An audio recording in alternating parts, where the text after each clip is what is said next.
বলেছিল যে জোড়াতালি দিয়ে পদ্মা সেতু বানাচ্ছে, কারণ বিভিন্ন স্পানগুলি যে বসাচ্ছে, তো ওটা ছিল তার কাছে জোড়াতালি দেওয়া। তো বলছিল জোড়াতালি দিয়ে পদ্মা সেতু বানাচ্ছে, ওখানে চলা যাবে না, চলে ভেঙে পড়বে। আবার তার সাথে তার কিছু দোষরাও। তো তাদেরকে কি করা উচিত? পদ্মা সেতুতে নিয়ে যে ওখান থেকে পদ্মা নদীতে টুস করে ফেলে দেওয়া উচিত।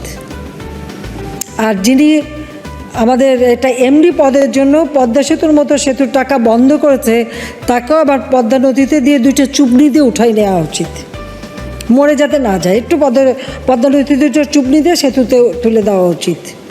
তাহলে যদি এদের শিক্ষা হয়। বড় বড় অর্থনীতিবিদ, জ্ঞানীগুণী, তারা এই ধরনের অর্বাচীনের মতো কথা বলে কিভাবে? সেটাই আমার প্রশ্ন। এবং মেগা প্রজেক্টগুলি করে নাকি খুব ভুল করছে। তারা এসে বসে থাকে আর আমার তৈরি করা সব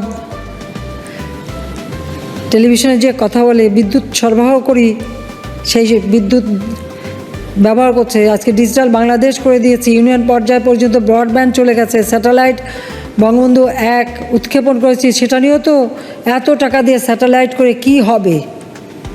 এই প্রশ্নও কিন্তু তুলেছে তারা। অর্থাৎ বাংলাদেশের জন্য ভালো কিছু করলেই তাদের গায়ে লাগে। কেন? তাহলে তারা কি এখনও সেই পাকিস্তানি সামরিক জান্তাদের পদলেহনকারী খোসামদি তোষামদি দল?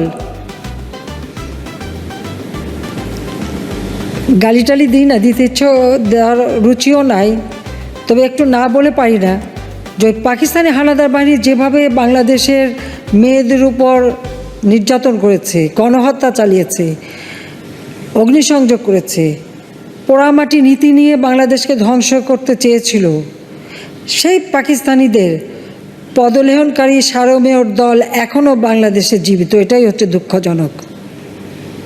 এবং এখন এরা বাংলাদেশের ভালো কিছু হলে তারা ভালো দেখে না।